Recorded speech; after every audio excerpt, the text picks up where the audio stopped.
你知道日本富人阶层的财团贵妇生活中的一天是怎么度过的吗？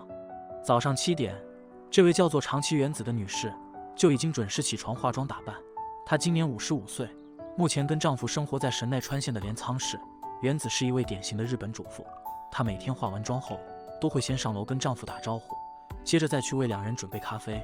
虽然原子的家庭条件很富裕，丈夫出身于东京一个财团家族，但结婚这20多年以来，她从来没有选择请过佣人，而是独自负责家里的各种琐事，主要是在日本人的传统观念中，这些都是妻子的责任，跟有没有钱并无关联。很多日本女生从小就会学习这方面的知识，甚至学校也会有家政课。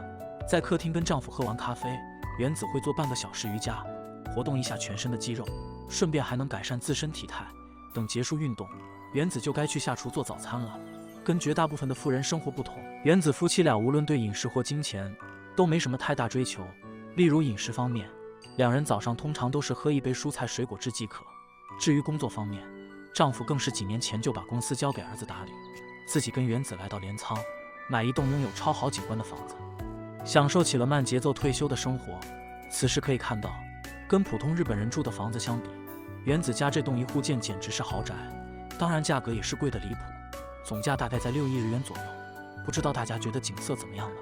解决完早餐，原子会去打扫卫生，这是她每天都要做一次的事。忙完接下来还要洗衣服。时间一晃来到中午11点30分，原子才终于处理完所有琐事去换衣服。值得一提的是，尽管现在快60的年纪，可原子依旧很喜欢买，几乎只要一推出新品，原子就要去东京购物，并且一买都是好几条。这点从她的衣服数量就不难看出。换好衣服就是原子夫妻俩的约会时间。她每天这个点都习惯和丈夫出门散步，期间和年轻人也差不多，都是购物、看电影、吃饭。唯一不同的就是丈夫不会限制她花钱，只要有看上的就全买。反正如今夫妻俩的生活既不用在意钱的问题，还能有用不完的时间，怎么开心怎么玩。不得不说，有钱人生活还是非常潇洒的。两人出门后会在外面解决午餐。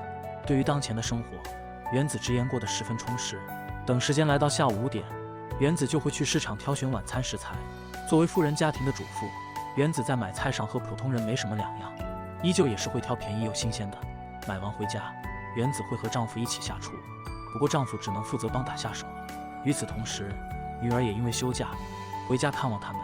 在这之后，一家人一起吃完饭，吃饱，原子和女儿洗完餐具就要去洗澡了。她每晚都是11点前睡觉。这就是日本全职主妇的一天。那么看完本期视频，你对这种生活有什么看法呢？可以在评论区留言讨论。我是解说无影，我们下期再见。